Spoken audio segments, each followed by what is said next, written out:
Hey. Hello and welcome to the Neurodivergent. Wait, hold on. You need to count down. 2, 1. Hello and welcome to the Neurodivergent Fitness Podcast. I am Meaghan, one of your co-hosts. I am Ryan, the other co-host, which makes me wonder who the host is, but there's no host here. No one's really in charge. We're just winging it. Yep. Okay, today we are in person. Yep. And we are talking about demoing some movements and talking about some core human movement patterns. Yeah. And I'm going to try to not the whole. So, just so the audience knows, Meaghan used to be a cheerleader. This leads her to constantly be doing this, and we're not entirely certain as to why, other than that reasoning. Yeah. So, what we're talking about today is human movement methods, core movements. So, you were asking, how did I come to these movements? So, it's based on evolutionary biomechanics. So, the idea is human beings evolved to do certain things. Essentially, walk, run, push, pull, carry, climb, crawl, and throw. That's basically it. And what's interesting is, if you look at walking, jogging, and running are all very similar, but they are not the same. Right. There is a distinct difference between walking, jogging, and running, and it has mostly to do with the submechanics of each gait pattern. In jogging and running, there's what we call a float period, which you don't have in walking. So in that way, they're different. And then pushing and pulling. A lot of the time when we talk about pushing and pulling in in a gym setting, people are inside a squat rack. Most people are talking about pushing or pulling, or they're talking about squatting or deadlifting. Typically with a barbell. Right. But historically, realistically, we're actually talking about pushing or pulling with gait. So we're talking about pushing an object like a sled, or pulling an object like a sled in the modern analogous. And then climbing and crawling are really the same two motions. And if you think about when you're pushing a sled, and like earlier today I was in a very low sled push. Yes. I was pretty much crawling. With my knees off the ground. Exactly. Yeah. And that's what I was just about to say, is when we think about climbing and crawling is something that we actually crawl when we're babies to develop the contralateral acuity that we need for walking. Oh, and contralateral, we're talking about opposite leg, or it's opposite. Yeah. Yeah, walking is actually crawling standing. Yeah. These are not, I'm making overgeneralizations, and I'm sure that there are people out there that can argue the point, and there are details that are different, but this is just a conceptual framework. Yeah. Climbing and crawling are very similar. And then carrying is gait-based loading. You're loading in gait, which is very different, again, from deadlifting or squatting, because in deadlifting and squatting, you're in a static position and you move the bar vertically. It's this idea that you're moving horizontally in space under load, which is totally different than I pick up a 100-pound sack and walk with it. Those are very different things. Ask anybody who can deadlift 400 pounds to pick up a 100-pound sack and walk with it. They're very different exercises. And ironically, those are the exercises that are not done that often in a gym setting, which means that when people go to do them, they're like, oh my God. Well, and they're very different pathways. A single deadlift, one deadlift, is straight up, raw, anaerobic power. Picking up a 100-pound sack and walking to the other end of the building and back, it's anaerobic, but it's anaerobic in a completely different way. So proprioception, where you are in space, making sure the thing doesn't drop, making sure that you're keeping your balance, and making sure you're still moving. You're not doing really any of that. Right, exactly.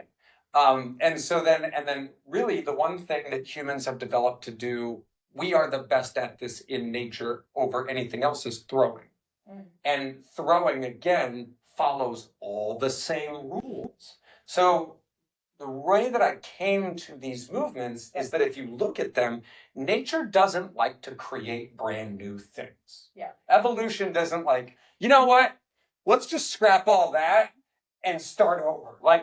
That's Nature what humans doesn't. do. Yeah, that's what humans do. Humans They're do like, that. we'll just take the building down and we'll build another one. That's not what nature does. Nature's like, oh, you're a monkey that now lives in a tree, and the area of your brain that you used for smell is no longer heavily in use. Cool. We'll use that for visual acuity and coordination and reasoning skills. Hence the human frontal lobe. It just took something we weren't using and repurposed it. Yeah. Well, if you look at walking, jogging, running, climbing, crawling, carrying, pushing, pulling, and throwing, they all have really similar mechanisms. And they are kind of stealing from each other in different ways to generate all kinds of dynamic movement. It's interesting because the human body isn't actually inherently stable. The human body is actually quite rickety. It is not an inherently stable structure. Quadrupedalism is very stable. Crabs are really stable. We are not stable. Bipedalism is high not off the stable. ground. Yeah. And we're like balancing on two things. And we carry a huge weight on top of it. Yeah. Yep. And so if there's going to be a breakdown in biomechanics, we're going to see it in these patterns. And talk about crabs. Crabs are so low to the ground. And like the distance. Have we ever talked about the crab thing? All right, diatribe. Real quick, just need to point this out. Nerd alert. So evolution prioritizes thermodynamics. Basically, the most efficient design wins. Yeah. Multiple creatures have evolved into crabs throughout history, totally separate from one another. What are ones? I don't know. I'm not that good. All I can tell you is things keep evolving into crabs. We're gonna be crabs. Apparently, crabs are a super well, and if you think about it, like bugs.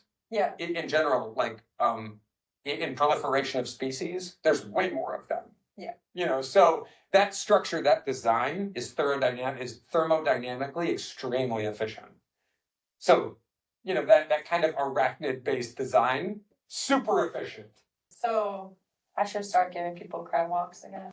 Oh yeah, yeah, absolutely. And that was like that thing I give all the time. Bear crawls and crab walks are some of the best. Did you guys hear that? Yep.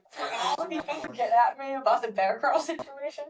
Yeah, so we'll talk about that in a second. But that goes back to, again, if we see a problem in gait, actually the solution is often in a crawling pattern. And we can talk about that today. So as we get into these exercises and as we talk about this stuff, the important thing to understand is that every other exercise that we're going to visit today is an analogous or somehow incorporated into all of these core movements. Okay. Does that make sense? Yeah. So long story short, evolution is how we got here. Evolution's how we got here. Evolution's pretty much how it works. Yeah.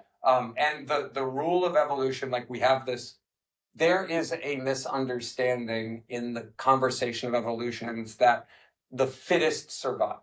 So people often take this as the biggest, the strongest, the smartest, the fastest, and in reality, it's actually the most efficient. Mm-hmm. Neanderthals were in every way stronger than us. They appeared to have been in every way just as smart as us, and they were around for twice as long as us, but there's a couple things they couldn't do very well. And one of them was distance run, and they needed to eat about twice as much as we do. And so if they can't travel as far, and so we could travel more distance and gather more resources more efficiently. So we didn't need to fight them. We didn't need to be stronger than them. We didn't even need to be smarter than them. We just went somewhere else. And then also we didn't need to eat. Right. That part is probably very important. Yeah. Yeah. Because then they're focused on getting all of this food that they eat, and we're like, oh, we're good. Yeah. And we're gonna run away. And if you think about it this way, that means we can also copy ourselves. We can make more of ourselves on less. Yeah. So we can proliferate easier. So evolution isn't about making the most powerful design. It's often about the greatest number of compromises that end in the most efficient design. So essentially we just need to be crabs if we start running into 100%. Well, think about it, like from a throwing perspective, humans from a throwing perspective, right? Yeah. I can at a distance take a sharp stick, throw it at something 3 times my size, And then once I injure it, I can chase it Eat it. until it gets tired and lays down, and then we can eat it. We don't actually even, like, versus having to wrestle with it. Yeah. Or like all these other things, all of that is unnecessary. Humans are actually remarkably efficient in their way of being, in that gathering is a very high caloric, we can gather a lot of calories with very little energy. Hunting is actually the way humans hunt. We can gather a very high number of calories with very little energy expenditure, and we limit our exposure to danger. And then when we do it in groups, We're even more impactful. we're even more impactful. Yeah. Yeah. And it's interesting because non-humans just want to get big and strong. Well, and the other thing is too, is when you tell somebody, well, the reason we're around and we're not is because we're really efficient and we don't burn as many calories. And every time I say this to somebody, they're like, oh, well, that's a problem. I'm like, that's only a problem in the last 100 years. Like literally for the first time in human history, our new problem is dying from too much food versus not enough of it. That's a whole new And problem. like when you're talking about survival, like you do want calories. Yes, yeah, no, calories are important. Calories are really important. So, Okay. Do we want to go through some of these motions or these movements? And do we want to go through like some assessments that you would give for like one of those patterns? So what we'll do is let's look at a basic gait assessment. Yep. So gait assessments are like cornerstone of human movement method. I teach gait assessing, I teach postural assessment, and I teach some functional movement assessment. So in this case, we're going to be looking at gait-based assessment. So I used to, whenever I would work with people, literally I would have them walk for me every single time they came into the gym. Oh, okay. I would observe their walking pattern every single time they came in. So here, let's use Meaghan as an example. So here, you're gonna come back here, come all the way back here. You're gonna walk to that corner and walk back. And we're gonna watch. There you go, slower. Nope. Walk back. Good. Do it again.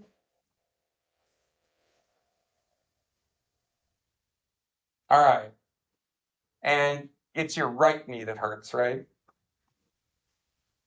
Yes. Well, that's the one I injured. Yes. This one's been hurting more, but not in like I injured it way. Okay. So Right. I'm gonna tell the camera. So we're gonna watch Meaghan walk again, and you're gonna notice that her hips shift severely to the left as she walks. So definitely. Yeah. So this is called a sway pattern. You can see that we're high and short on the right side, and we are long and unstable on the left side. I'm just making sure they know it. Yep. And this is super common. People all have this. And then if we stop you there, pause, stop right there, and just stand side by side. Stay facing that way, and flip your ponytail in front. Perfect. And then just stand normal. Good. So what you'll notice is from this perspective, just right there, you can see short side, long side, unstable hip movement this way, which means she has lower back pain on this side, probably shoulder pain on this side, and historically the injury for the knee was here.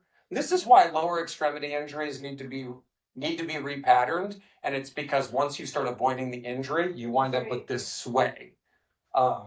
And how old's that injury?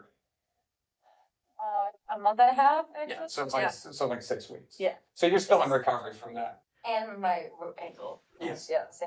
And again, if we see, so she rolled the ankle, she's got the knee problem, and then we're seeing her body want to go away from that. Which is putting more strain also on this. Right, exactly. And it also comes out in your neck and shoulders. You saw this? Yeah, you can see it. And it's pretty obvious. So my shoulder stabilization yesterday, I did. Did you? But this is the thing, is that injuries are not local, they are global. Yeah. And so whenever we're looking at clients, this is why we don't want to live in a world where I'm either training or I'm injured. we want to be living in a world where training is constantly reassessing, recalibrating. For me, integrating it back in. yeah, and reintegrating. Like that's what should be happening all of the time. It's not deadlift, squat, push, pull until injury. Yeah, that's not. Yeah. Rehab, push, pull. Right. So let's use this side sway as an example. So one of the most common positions that we're in is there's only two stances in human movement method. You're either in what we call a square stance or you're in a split stance. And in the split stance and in the square stance, both, we are not heel heavy. And the reason we're not heel heavy, which is unlike most other weight training, is because we're not trying to stay in place. We have every intention of moving somewhere. So, and one thing I noticed with clients too is that when they tend to be heel heavy, they also will do like locked knees and come back like this. Yep. And then you'll see the whole weight shift back into the heels. Yep. And then even there's also weird things that happen here. Yeah, and then you like hold yourself here. Yeah. So so let's just use this as an example. So you're going to get into a basic. Let's do this. Let's set you up into a basic split stance. Just whatever you think split stance is. Okay, perfect. So if we look right here, go to stay there. Yeah, keep that bend a little more. So this is actually right now pointing that way. Can you see that? No. So do this. Push into my finger here. Yay! Look at that. So right now your knee is in. Push again. Push that again. Yep, right there. So this is now pointed in the right direction. Now, this hip is low. So what I want you to do is raise this hip almost more than you feel like you need to. Now, do you feel how your medius now is firing? It's firing over here. Keep this out. Yep, there you go. So this is your basic split stance, right? So if I'm in my basic split stance and I'm in position, I'm square and I've got everything, I'm going to have you reach down, touch the top of your foot, come back up. Yep, come back up. Do it again. Good. Now, as you come up, drive into this hip into full extension. So come up, lock the knee, lock the hip. Yep, and then go back down. Good. Now, as you feel that, can you feel that when I drop down and touch, when I come up into full extension, if I stop here, nothing's here. But if I drive into that hip, do you see how there's actually rotation that locks you into position? Mm-hmm. That's what we're trying to achieve, is if I touch and I come up and I rotate and lock into position, now my core is tight, I'm on that one foot, I'm coming down. That's what it would look like if I was trying to fire off.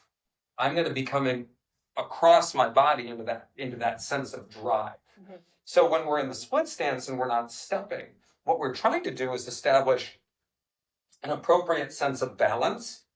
We want to have an appropriate position of the pelvis.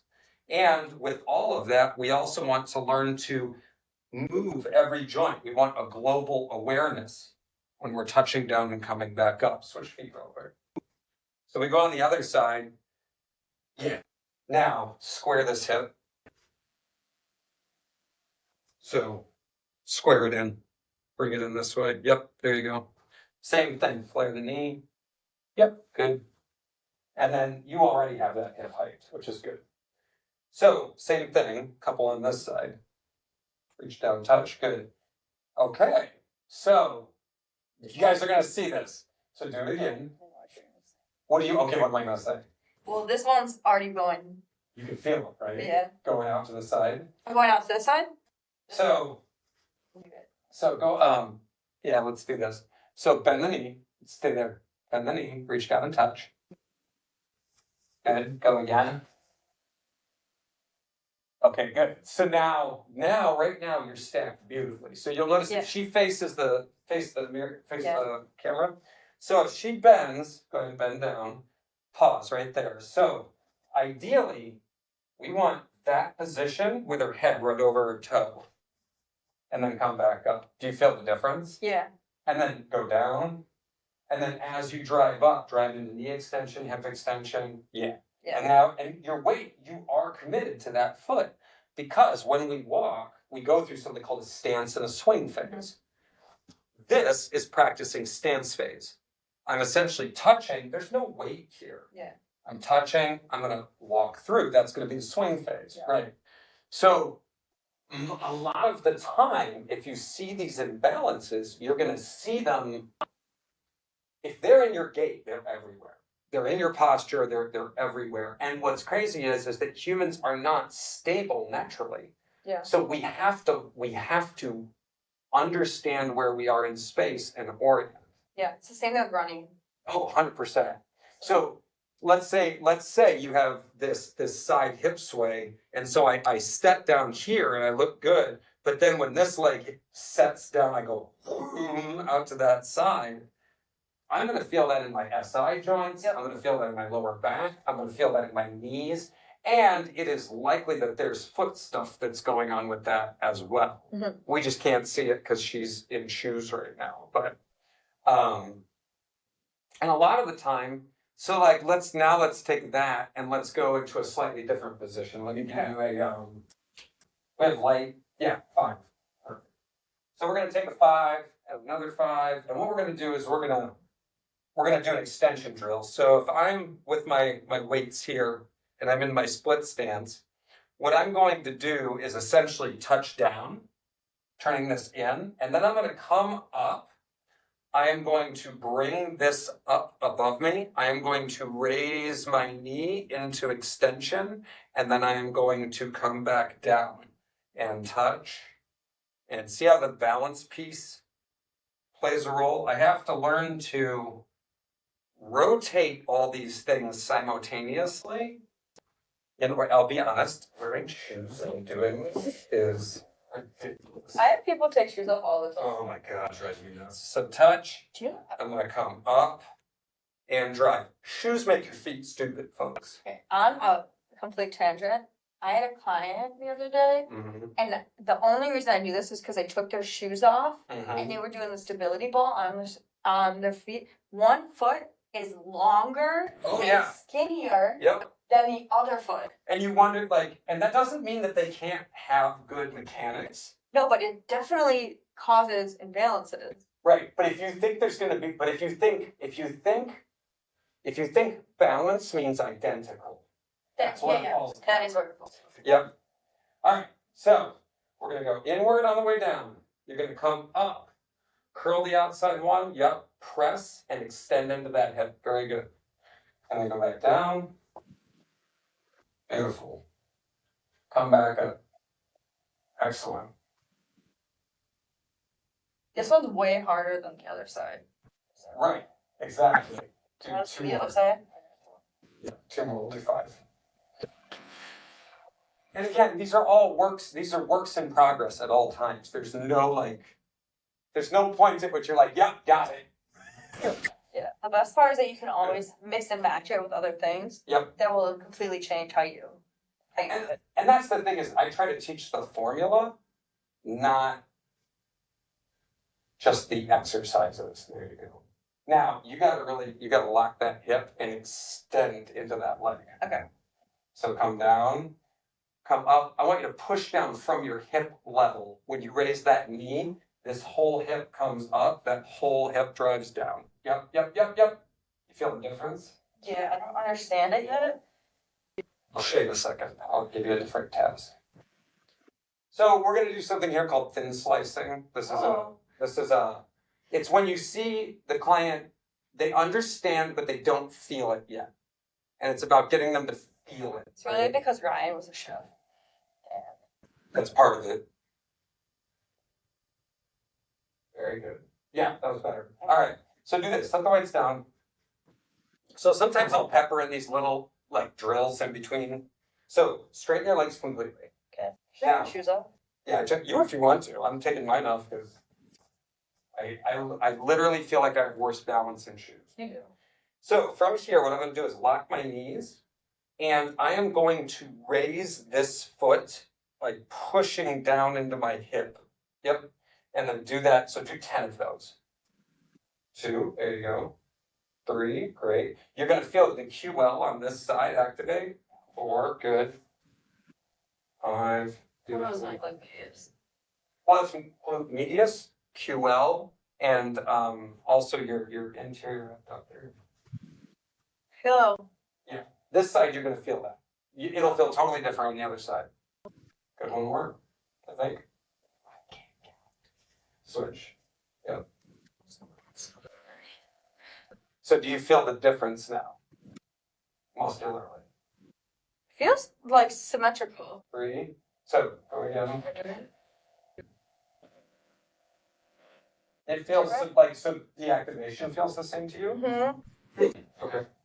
I was like, I do this one a lot. 6 to you. It Well, looks like you're having a harder time recruiting. 100%. Yeah, okay. Well, it feels at this side, but I didn't feel it on this side when I was on the other side. You wouldn't. So this is so when your hips sway out like this, it's because the medius is weak. And it's not, what's happening is when you're in this, so I'm in the stance phase, this is all supposed to be stacked up. So I go and I swing through. So it's loosey-goosey. Right, so if imagine I'm in stance phase, imagine I'm in stance phase here, and then as I swing through, this travels out. Yeah. Like that.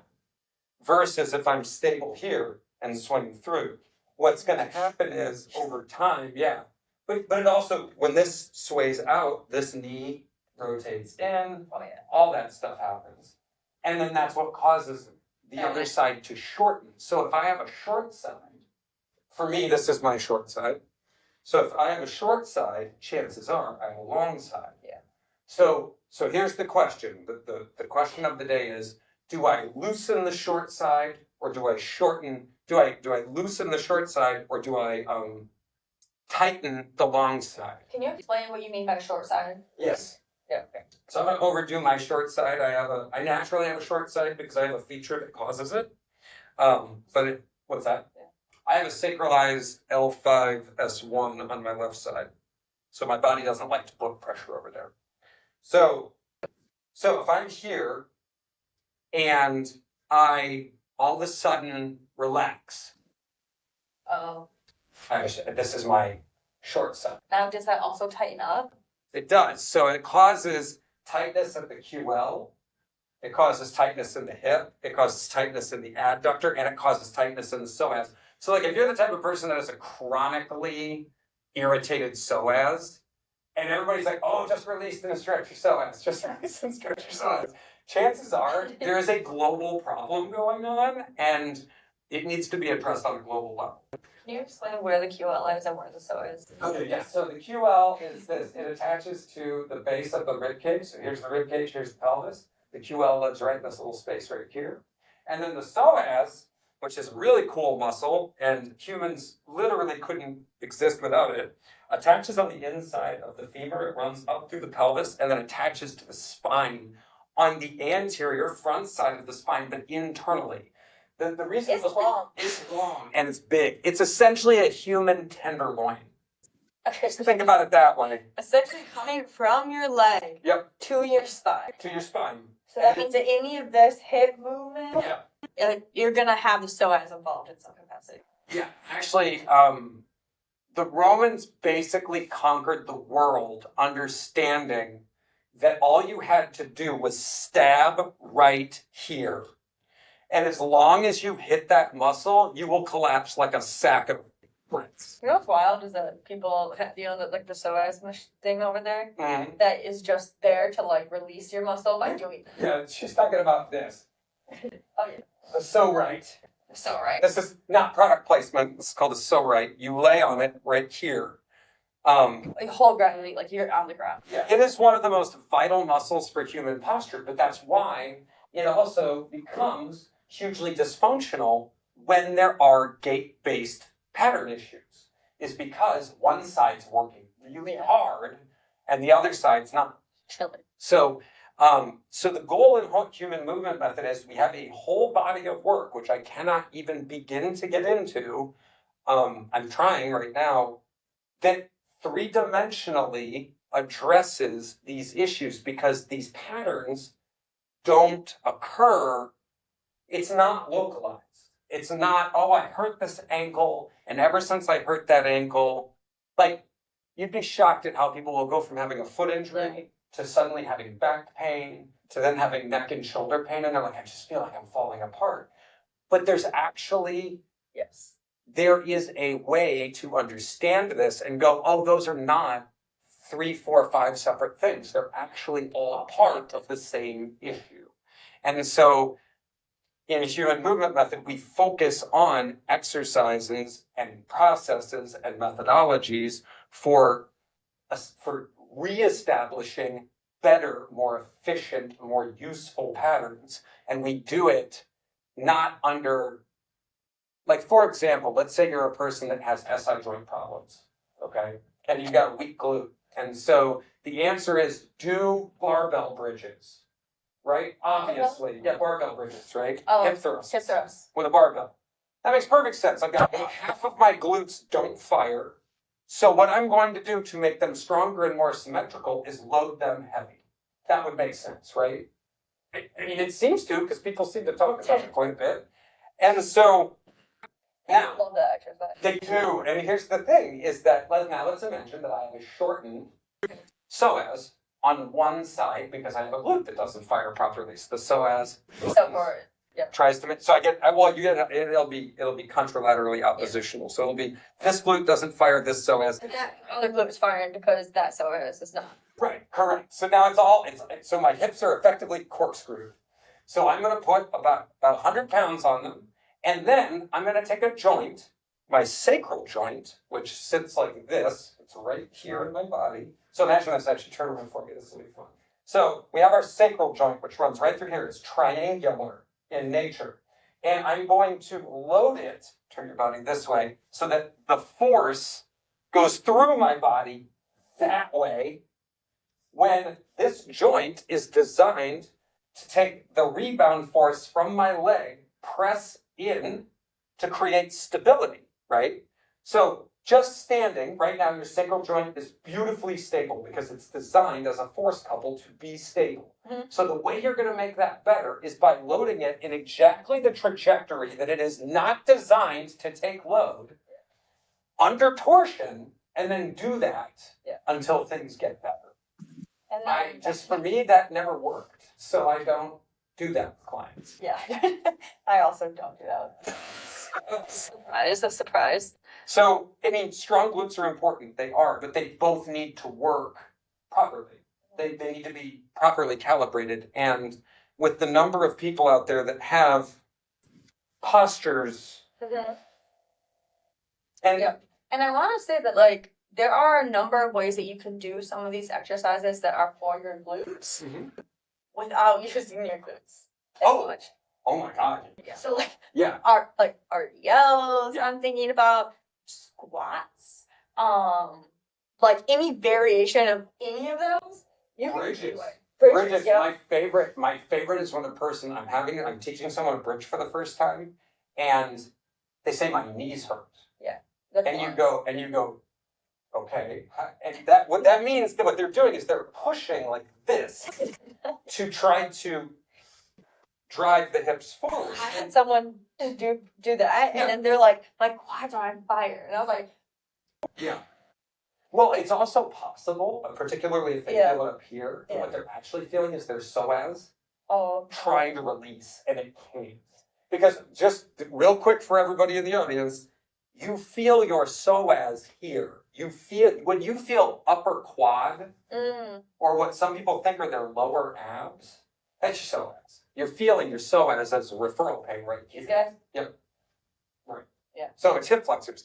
So the point of all of this is that when we're looking at these patterns, if I'm touching the ground and then coming up and going into extension, this is not dissimilar from the same mechanics for basic Velcro. And we developed these mechanics early on in life. And so this is why I love it. And this bear crawls are these are all variations. Again, not dissimilar from climbing. I was reading a paper recently about how the human shoulder is much more likely to have developed to do climbing maneuvers like climbing up a ladder. And this is where I'm reaching with one arm and then pulling into extension on the other side. So I'm getting this shift through my spine and obliques, which means my lats and my obliques and my hips are working together synergistically, we are more likely to have developed for that type of motion than the pull-up. Which is why we should all dance. 100%. Or the I just recently did a podcast where I was like, you look at cultures that dance, that's human enrichment. Like, I was actually talking about enrichment for that. But it's true. It's very true. And they're natural movements. Absolutely. Like if you just look at a lot of dances that are just simple, like going back and forth like this, going side to side. Yep. Going back. Yep. It's all spatial awareness Yep. stuff. And so and when we get the body moving the way it needs to move, the fascia takes on significantly new qualities. Instead of remodeling itself to try to stabilize an area that doesn't need to be stabilized, instead we get better glide, we get better motion, we get better hydration, we get better bounce, we get better. Like, I've literally heard that there are people past the age of 30 that never run again because their fascial tissue is too rigid, and we want to restore that spring. Or they're scared to because I had a bad experience. Yeah. And it's about restoring those mechanics, but also viewing the exercises not as an exercise that I rep through, but a movement drill that makes me a better mover. It doesn't mean you have to run a marathon. Right. And it's like it can be dispersed throughout your workouts. Right. I think that's also partially the issue with running is that people are like, I'm either a runner or I'm not a runner. Right. And if I am a runner, I'm running all the time, miles at a time. And it's like, that is not necessarily. No, humans should run. You should be walking, running, and honestly swimming for as long as you possibly It's can. fantastic. Now, unfortunately, only about a quarter of the world's population even knows how to swim. That is. So you do have to be aware that if you say to people, you should swim. But realistically speaking, it is from a position of privilege that we get to say those things. Accurate. We also live in Michigan where there is water everywhere. Gross lake water, mind you. Yes, but water. But water. And so it's important to understand that these types of movement have been linked to things that are similar to contralateral, that's opposing sides. Contralateral movement has been linked to similar brain function as bilingualism, abstract reasoning, artistic development. It's when you use both sides of your brain to achieve something. Well, we start doing that when we crawl as babies. And so it's important to understand that if we have biomechanical dysfunction as adults, we actually kind of need to go back to crawling to a certain degree. Back to the basics. Yeah. So, does that help? I think that actually ties right into the beginning, which is evolution. Right. Right? So, yeah. I feel like this is a good spot to end this episode. Yeah, if you want to learn more about this, particularly the spinal mechanics stuff, look up Sergei Grekovetsky. It's on the Human Movement Method YouTube site. I posted a playlist in there where she talks about this stuff too, and how basically the argument is that the spine learned side flexion first, then it put in mild rotation, and then it got anterior, posterior flexion extension. And humans do all of those, and we do all of them well. And when we start to see like pattern problems, it's because some rotational joint is not doing its job properly. It's either not typically, like in your case, we have one hip that is too loose and one hip that is too tight. One is this one's compensating. Right. So, and the one that's tight actually is the one that compensates. And the one that's loose is actually the one that causes, a lot of the time, the problem isn't where the pain is. So if I said, which hip normally hurts, which hip would it be? Well, it's actually not the hip, it's like back here and then like. Yeah. So. It's not even hurt, it's like tight. It's very tight right here. Right. Yeah. And so what happens is a lot of the time where you feel the issue points to where the problem is. But it's not the problem. But it's not where the problem really is. It's often why when people come to me, they're like, I had lower back pain for like a couple days, and they're like, I've been trying to roll the spot. It's like, okay, so that is not help. Rolling on the thing. I mean, it'll help a little bit, but it won't actually solve the issue. Where a lot of times, if you're having lower back pain, something is going on in the front side. Yeah. Oh, yeah. The rule is always look diagonally somewhere nearby, and you'll find it typically. So, so this is a good place to end. But I kind of wanted to give you that idea so that when you're looking at human movement method, if you want to learn more about it, we're doing a 2-day intensive this coming weekend, and it literally is going to take 2 days for me to explain the foundation of the concept. So, I know this will come out later than that. Yeah, come on later. But that information will be available in the future. We'll be doing more videos like this. Yeah. Thanks.